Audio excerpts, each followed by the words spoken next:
আসসালামু আলাইকুম। আশা করি আপনারা সবাই ভালো আছেন। আর আজকে আমি যাচ্ছি উহুদের প্রান্তরে, যেখানে ইসলামের দ্বিতীয় যুদ্ধ উহুদ যুদ্ধ হয়েছিল, সেই উহুদ পাহাড়ের কাছে। আর এই উহুদের যুদ্ধ হয়েছিল বদরের যুদ্ধের ঠিক 1 বছর পরে। কারণ বদরের যুদ্ধে মক্কার অমুসলিমরা পরাজিত হয়েছিল, আর তারা কোনোভাবেই এই পরাজয় মেনে নিতে পারছিল না। সেই জন্য তারা মুসলিমদের সাথে পুনরায় যুদ্ধে লিপ্ত হওয়ার পরিকল্পনা করছিল। আর সেই যুদ্ধের ব্যয় পরিচালনা করার জন্য তারা সিদ্ধান্ত নিল আবু সুফিয়ানের বাণিজ্য কাফেলায় যারা বিনিয়োগ করেছে তাদেরকে শুধু মূলধনের টাকাটা ফেরত দেওয়া হবে, তাদেরকে কোনো লভ্যাংশ ফেরত দেওয়া হবে না। লভ্যাংশের টাকা দিয়ে যুদ্ধের ব্যয় পরিচালনা করা হবে। সেই লক্ষ্যে তারা বিশাল বাহিনী নিয়ে মক্কা থেকে রওনা দিল। তাদের সেই বাহিনীর তুলনায় মুসলিম বাহিনীর সৈন্য সংখ্যা খুবই কম ছিল। মাত্র 1000 জন সৈন্য নিয়ে নবীজি যুদ্ধের জন্য প্রস্তুত হতে বললেন।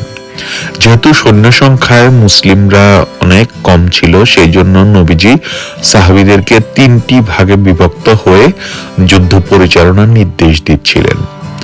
আর মদিনা থেকে রওনা হওয়ার পরই একজন সাহাবী তার গোত্রের প্রায় 300 অনুসারী সহ যুদ্ধে অস্বীকৃতি জানিয়ে তিনি পুনরায় মদিনায় ফেরত গেলেন।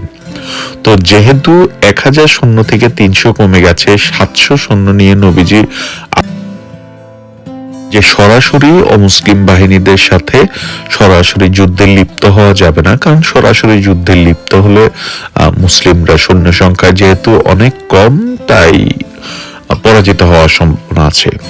তো সেই জন্য নবীজি একটা কৌশল নিয়ে পাহাড়ের গিরিপথে উনি অগ্রসর হতে থাকলেন যুদ্ধের ময়দানের দিকে। আর উহুদের প্রান্তরের কাছেই জাবালে রুমা নামে একটা ছোট্ট পাহাড় আছে, আপনাদেরকে আমি দেখাবো।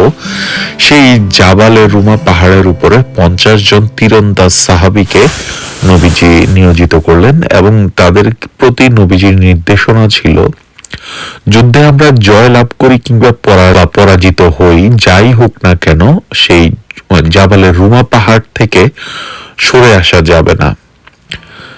তো তৎকালীন যুদ্ধের শুরুতেই মল্লযুদ্ধ হতো। তো মুসলিমদের পক্ষ থেকে তালহা ইবনে তালহা নামে এক অমুসলিম আসলো, এবং মুসলিম বাহিনীর পক্ষ থেকে হযরত আলী সে তালহা ইবনে তালহাকে আক্রমণ করলেন, এবং তালহা ইবনে তালহা মৃত্যুবরণ করলো। আর এই তালহা ইবনে তালহা যখন মৃত্যুবরণ করলো, তাতেই অমুসলিম বাহিনী ভেঙে পড়লো, এবং তারা দিক বিদিক বিশৃঙ্খল ভাবে তারা যুদ্ধে লিপ্ত হলো। তো তখন বিশৃঙ্খল ভাবে যুদ্ধ পরিচালনার কারণে মুসলিম বাহিনীর আক্রমণে বেশ কিছু নিহত হলো অমুসলিমদের।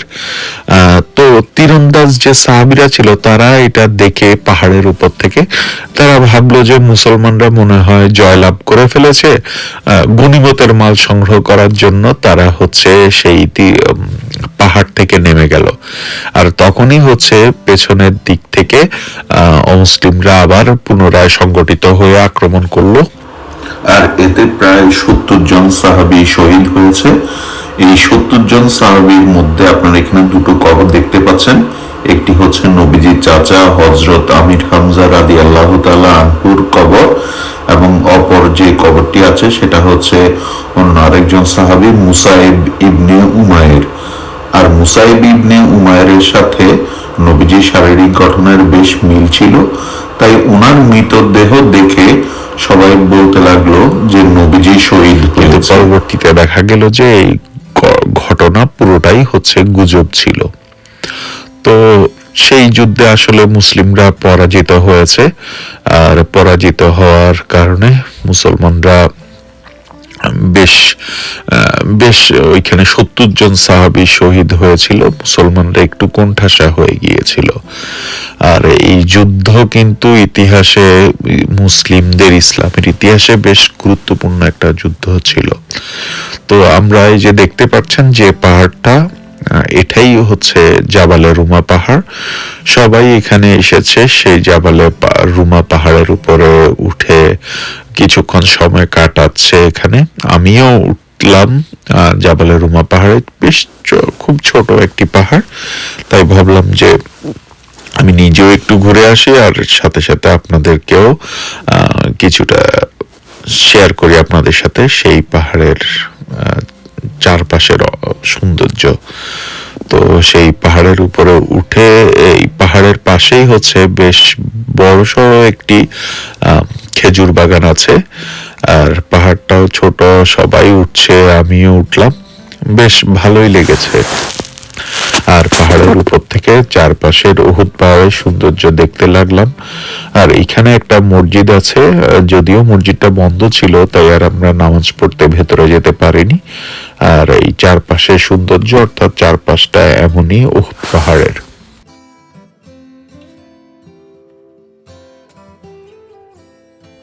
তো আজকে এই পর্যন্তই থাকবে, দেখা হবে নেক্সট ভিডিওতে। সেই পর্যন্ত ভালো থাকবেন। উহুদের প্রান্তর থেকে বিদায় নিচ্ছি। আল্লাহ হাফেজ।